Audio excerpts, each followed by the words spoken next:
Hello viewers, నేను మీ Kanigiri SN ప్రసాద్ను. So ఈ జాగ్రఫీలో physiography రీజన్స్లో ఈ పార్ట్ 2 వీడియోగా నేను చేయడం జరిగింది. ఈ పార్ట్ వీడియోలో మనము ఆ, సో ఫస్ట్ పార్ట్లో హిమాలయస్ చూసాము. సెకండ్ పార్ట్లో సో నార్థర్న్ ప్లేన్స్ వచ్చేసి, తర్వాత ప్లాటో రీజన్, డెజర్ట్ రీజన్స్, తర్వాత east Coast and west Coast, so తర్వాత మళ్ళీ మనము ఫైనల్గా ఏంటి ఐలాండ్స్. ఇవి బేసిక్గా మనం ఈ పర్టికులర్ వీడియోలో ఇది. సో డీటెయిల్గా మ్యాప్స్తో సహా ఎక్స్ప్లెయిన్ చేయడం జరిగింది, కాబట్టి ఇది చాలా యూస్ఫుల్గా ఉంటుందని నేను భావిస్తున్నాను. Then will find bhangar. So bhangar లో డీప్గా ఉండేటటువంటి that is known as khadar. So when we look into Baba, so they are south of Himalayas. These rivers coming from Himalayas deposit all material consisting of gravel, sand, clay. Due to absorbing capabilities of these materials, water percolates in the lower layers. So it extends up to 8 to 11 kilometers. Himalayas క్రిందిగా ఉంటుంది కాబట్టి ఇందులో ఉండేటటువంటి gravel అంతా కూడా so కిందికి spread అవుతుంది, చాలా fertile. So next comes to Tarai. Tarai means full of water. It lies in south of Babar. South గా ఉంటుంది. Plains in this river streams re-emerge after they are being absorbed by material like sand, silt, clay, etc. and thus develop swampy condition, etc. చాలా బుద్ధగా ఉంటుంది. Its length is 10 to 12 kilometers. So it is a stretch of these fertile lands. So this is alluvial soil. When we look into Kadar and Bangar, so what are the variations? What are the differences? So ఇక్కడ మనం చూసినట్టయితే it is newer and younger deposit brought by rivers, that is Kadar. So Bangar ఏంటంటే it's older deposits brought by rivers. It contains the clayey material. ఇక్కడ it contains calcareous deposits called kankars. So కాబట్టి దానికి దీనికి difference ఏంటంటే అదేమో క్లేయి material ఉంటుంది, ఇదేమో వచ్చేసి సో కొంచెము క్యాల్కేరియస్ డిపాజిట్ రూపంగా ఉంటుంది. It is also called new alluvium plain అంటారు. ఇది ఏమంటారు, ఇది బాన్గర్ నేమో ఓల్డ్ అల్లువియం ప్లేన్ అని అంటారు. సో నెక్స్ట్ మనము పెనిన్సులర్ ప్లాటో చూసినట్లయితే ఇక్కడ మ్యాప్ లో క్లియర్ గా కనిపిస్తుంది వెస్టర్న్ ఘాట్స్, ఈస్టర్న్ ఘాట్స్. పైన వచ్చేసి మనకు వెస్టర్న్ సైడ్ ఆరవెల్లి ఉంది, ఇటు రైట్ సైడ్ వచ్చి చోటా నాగపూర్ ప్లాట్ ఉందో, తర్వాత ఇక్కడ పైన నార్త్ లో మన మాల్వా వింధ్యా ఉంది, పైన సెంట్రల్ హైలాండ్స్, కింద వచ్చేసి ఆ, Maharashtra plateau, Karnataka plateau, Telangana plateau, Chhattisgarh ఉంది. తర్వాత ఇవన్నీ కూడా ఈ ఈ అంటే ట్రయాంగిల్ షేప్ లో, రివర్స్ ట్రయాంగిల్ ఏదైతే ఉంటుందో ఆ షేప్ లో ఉంటుంది ఈ peninsular plateau. So it is the southern of north plains. It is inverted triangular in shape with apex at Cape Comorin in Kanyakumari and base extending from Aravallis. So you can see the Aravallis range over here. Bundelkhand, Chotanagpur Plateau to Shillong Plateau. So it will be extended up to its height ranges. When you look into the height ranges, it is 600 to 900 meters. Characteristics. This physiographic features of India is the oldest and the most stable landmass of India. It is rich in black soil. ఇక్కడంతా కూడా black soil ఎక్కువగా ఉంటుంది. It possess various geographical features like block mountains, rift valleys formed by rivers like Narmada and Tapi, deltas formed by various rivers like Mahanandi, Krishna and Godavari. ఈ map మనకు చాలా clear గా మనకు తెలుస్తుంది ఈ peninsular Plato so ఏ విధంగా ఉంది, పైన వచ్చేసి సెంట్రల్ హైలాండ్. మళ్ళీ ఇంకా డీటెయిల్ గా మనము we will study about this. So ఇది వర్జిన్ ఎక్కడికెళ్ళి వచ్చిందంటే it was part of Gondwana land which broke up by million years ago. ఈ జియోలాజికల్ ఫార్మేషన్స్ లో ఈ లర్న్ అబౌట్ గోండ్వానా ఇది స్ప్లిట్ అయిపోయాక సో ఇది it started drifting northwards once it has rose to it have never submerged it experience subsidence to because of which rift valley are formed by the river Narmada and Tapi. So ఇది అంతా గోండ్వానా ఎప్పుడైతే broken అయిపోయి million years ago కింద అయిందో ఇది ఒక triangle shape లో inverted triangle shape లో ఇక్కడ ఫామ్ అయింది. సో ఇక్కడ నర్మదా అండ్ తపతి రివర్ వల్ల ఇది ఫామ్ అయింది. సో పెనిన్సులర్ ప్లాటో మనం జనరల్ గా డివైడ్ ఏంటంటే దక్కన్ ప్లాటో అంటాము, తర్వాత పైన వచ్చేసి సెంట్రల్ హైలాండ్స్ అంటాము, తర్వాత నార్త్ ఈస్టర్న్ ప్లాటో. సో కాబట్టి ఈ మూడుగా మనం డివైడ్ చేసుకోవచ్చు. ఈ మ్యాప్ లో క్లియర్ గా మనకు అవపడుతుంది దక్కన్ ప్లాటో. దక్కన్ ప్లాటో ఉండే పై భాగాన్ని మనం అంటే సెంట్రల్ హైలాండ్స్ అంటాము. సో నార్త్ ఈస్టర్న్ పార్ట్ ను మనం ఇక్కడ ఏం చెప్తున్నామంటే నార్త్ ఈస్టర్న్ ప్లాటో అని అంటున్నాం. సో దక్కన్ ప్లాటో మనం చూసినట్లయితే సో ఇది క్లియర్ గా ఈ మ్యాప్ లో మనకు క్లియర్ గా ఉంది. సో కాబట్టి majority part is Deccan plateau. It is bordered by western Ghats in western Ghats ఉంది లెఫ్ట్ సైడ్, రైట్ సైడ్ వచ్చి eastern Ghats and Vindhyas and Satpura range. Vindhyas తర్వాత సత్పురా రేంజెస్ వచ్చి నార్త్ లో ఉంది. Western Ghats is known by different names like Sahyadri in Maharashtra, Sahyadri అని కూడా అంటారు.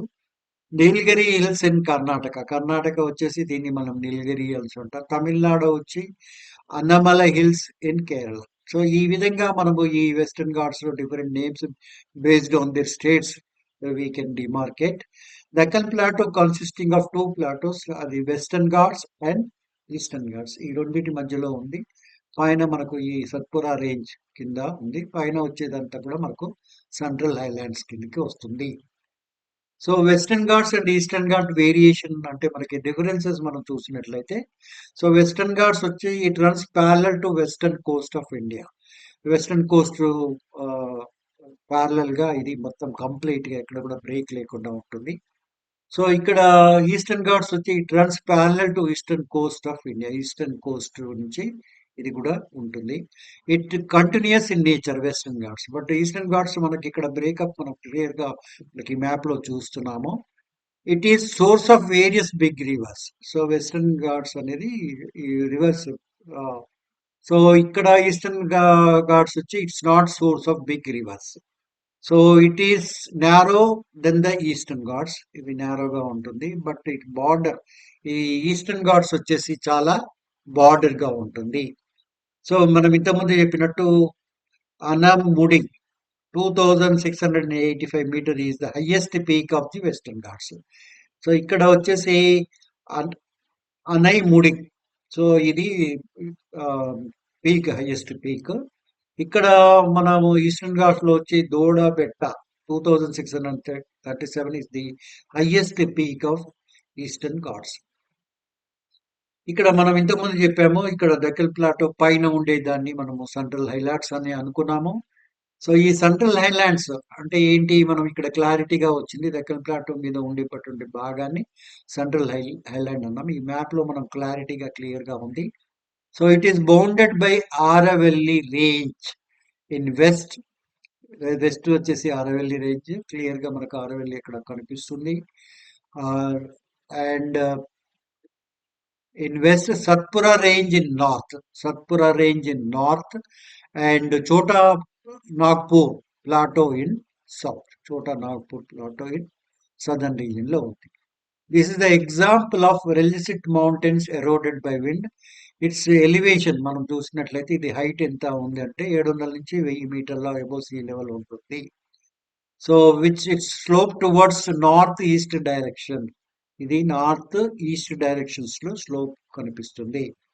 సో నార్త్ ఈస్టర్న్ ప్లాటో మనము చూసినట్లయితే it is north eastern part, particular eastern side. It is the northeastern extension of the Peninsular Plateau, but now it has gone detached from Meghalaya Plateau. Meghalaya Plateau is divided into three hills, namely Garo Hills, Khasi Hills, and Jaintia Hills. Meghalaya Plateau receives highest rainfall and is rich in mineral resources like coal, iron ore, and limestone. కాబట్టి ఇక్కడ ముఖ్యంగా మనము ఈ north eastern లో మనకు ఈ మూడు hills గా డివైడ్ అయింది. దాన్ని మనం గారో హిల్స్ కానీ, కాశీ హిల్స్ కానీ, జయంతియా హిల్స్ కానీ మనము చెప్పుకోవచ్చు. సో ఫైనల్ గా ఇప్పుడు మనము ఈ డెజర్ట్స్ చూసినట్లయితే ఈ డెజర్ట్స్ మనం it is located in north west of Aravelli range. Okay, this region receives లో రెయిన్ఫాల్, చాలా తక్కువ రెయిన్ఫాల్ మాత్రమే ఉంటుంది. That is 150 millimeter per year. It is because of this has arid climate. మనకు తెలుసు కదా, అరిడ్ అని, సెమీ అరిడ్ అని మనము ఈ విధంగా మనము క్లాసిఫై చేస్తాము. క్లైమేట్ క్లాసిఫికేషన్ ఎక్కడైతే రెయిన్ఫాల్ తక్కువగా ఉంటుందో సో దాని పర్టికులర్ దాన్ని అరిడ్ అంటాము. సో ఒక మోస్తరుగా ఉండేదాన్ని మనము సెమీ అరిడ్ అని కూడా అంటాము. కాబట్టి ఈ పర్టికులర్ రాజస్థాన్ ఈ ఏరియాలో ఈ వర్షపాతం చాలా తక్కువగా ఉంటుంది.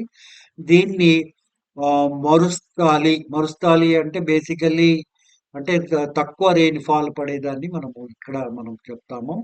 Some of the land feature present here are like mushroom, rock shifting, sand dunes, oasis, etc. So Luni River is the only river that flows in the region. High evaporation, so evaporation చాలా ఎక్కువగా ఉండడం వల్ల temperatures కూడా ఎక్కువగా ఉంటాయి. So low rainfall makes it lack in region. Due to this water turns in to brackish and it is the main source of obtaining salt. కాబట్టి this is about the Indian desert. ఇక్కడ మనం చూసినట్లయితే Mesozoic area, this region was under the sea. This can be corroborated by the evidence available at Wood Fossil Park, at Akal and Marin deposits around Brahmas, near Jaisalmer. Jaisalmer చాలా popular place. పర్టికులర్గా టూరిస్టులు పర్టికులర్గా ఇక్కడ ఈ particular place visit చేయడానికి చాలా ఉత్సాహపడతారు. కాబట్టి ఈ రాజస్థాన్లో చాలా టూరిస్ట్ ప్లేస్గా మనం చెప్పుకోవచ్చు. ఇండియన్ డెజర్ట్ లో మళ్ళీ మనం ఇక్కడ desert can be divided into two parts. Northern part అని అంటాము, sloping towards the Sindh, and southern towards the Rann of Kutch. Most of the rivers in this region are ephemeral, short lived, చాలా తక్కువ కాలం ఉంటుంది.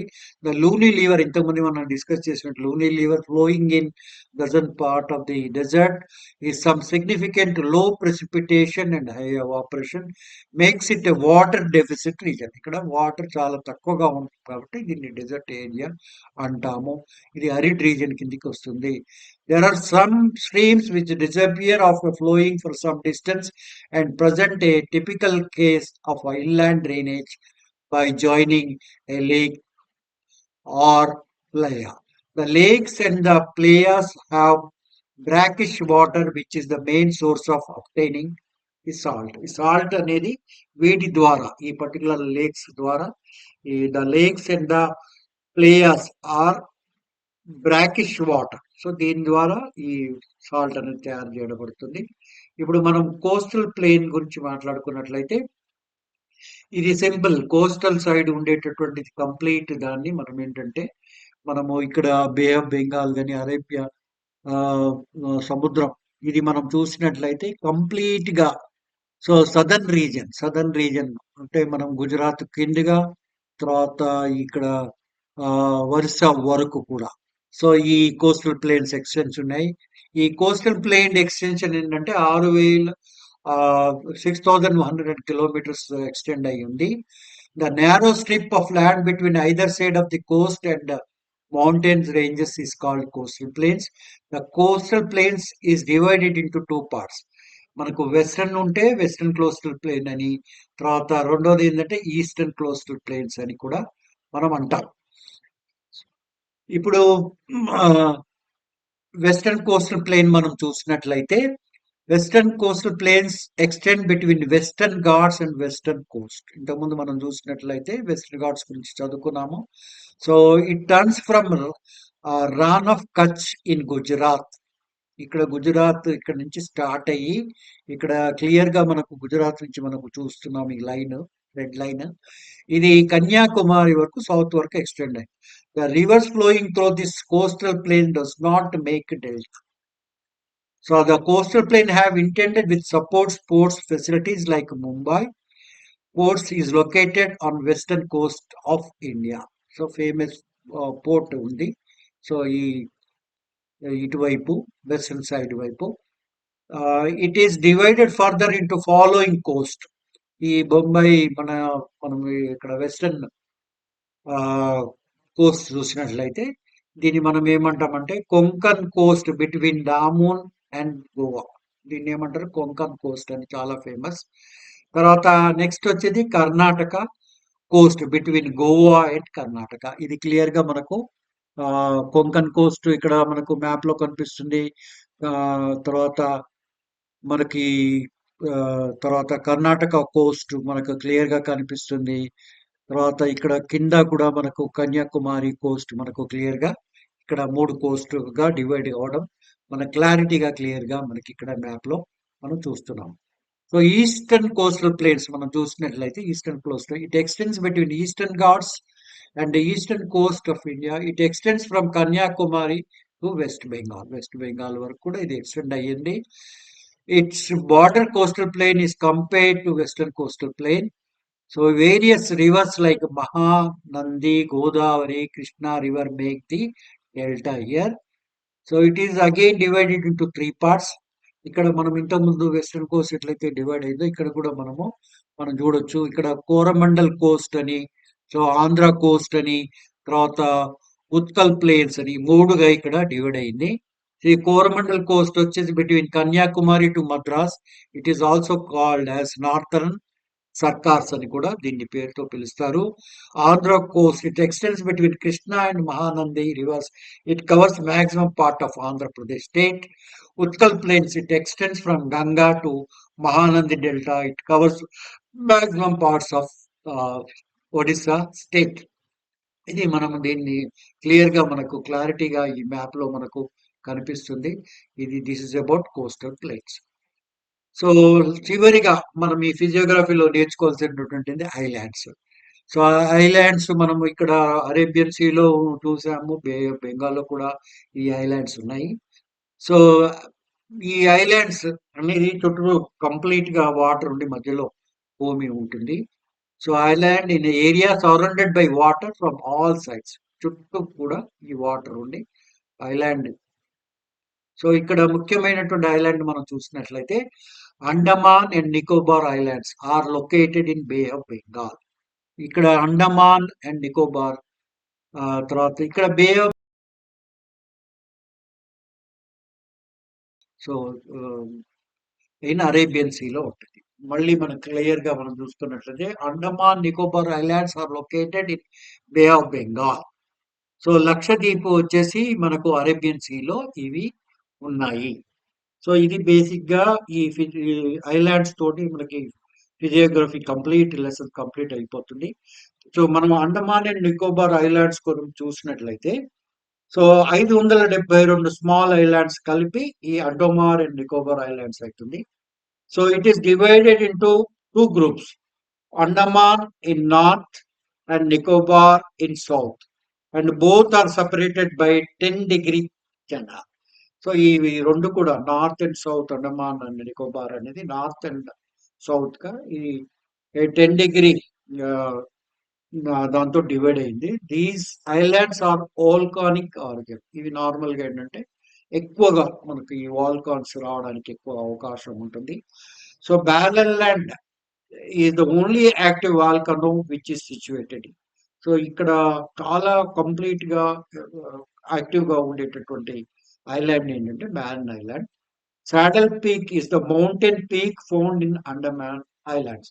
ఈ సాడల్ పీక్ అనేటటువంటి మౌంటైన్ ఇక్కడ particular గా ఉండేది. Its area is 7,950 square kilometres. Port Blair is the capital of Andaman and Nicobar islands. So కాబట్టి this is about Andaman and Nicobar islands. ఇది మనం అగైన్ మళ్ళీ చూసాము, బే ఆఫ్ బెంగాల్లో ఉంటుంది. ఈ సదర్న్ అండ్ నార్థన్ గా డివైడ్ అయింది. సో 10 డిగ్రీ లైన్ కు ఈ రెండు కూడా సపరేట్ అయి ఉన్నాయి. This is about the Andaman and Nicobar islands.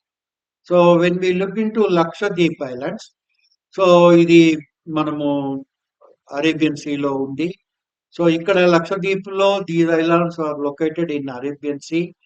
So these are 36 islands in this island. ఇందులో మినుకోయి అనేది the largest island in it. These islands are coral origin. So ఈ మొత్తం ఏరియా మనం చూసుకున్నట్టయితే 32 స్క్వేర్ కిలోమీటర్స్. సో ఇది ఇక్కడ ది క్యాపిటల్ ఏంటి? Kavaratti is the capital of these island. So physiography regions లో మనకు హిమాలయాస్, తర్వాత మనము ఈ కోస్టల్ ప్లేన్స్ చూసాము, ప్లాటో చూసాము, తర్వాత డెజర్ట్స్ చూసాము. డెజర్ట్స్ తర్వాత చదువుకున్నాము. డెజర్ట్స్ తర్వాత western Coast and eastern Coast మనం చూసాము. తర్వాత ఫైనల్ గా లాస్ట్ గా ఐలాండ్ చూసాము. కాబట్టి ఇది కొంచెం డిఫికల్ట్ గా అనిపిస్తుంది. కాబట్టి మనకు ఆ కొంచెం శ్రద్ధ పెట్టి చదువుకున్నట్లయితే, గ్రహించినట్లయితే, మ్యాప్ బాగా అబ్జర్వ్ చేసినట్లయితే ఈ ఫిజియోగ్రఫిక్ రీజన్స్ నేర్చుకోవడం చాలా సులువుతరంగా అనిపిస్తుంది. సో మీకు ఈ పర్టికులర్ ఈ పార్ట్ 2లో నేను ఇది కవర్ చేశాను. కాబట్టి ఇది నచ్చినట్లయితే మీరు షేర్ చేయొచ్చు. సో ఇంకా మరి ఇన్ని జాగ్రఫీ లెసన్స్ తోటి నేను ముందుకు నేను వస్తాను. Thank you very much.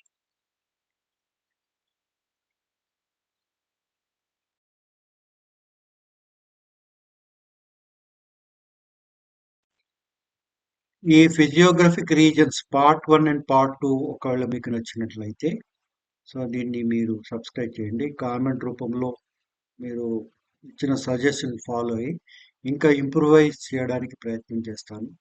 ఖచ్చితంగా మీకు సో సబ్జెక్ట్ పరంగా సులభంగా అర్థమయ్యే పద్ధతిలో ఈ వీడియో తీయడానికి నేను ప్రయత్నం చేస్తాను. Thank you very much.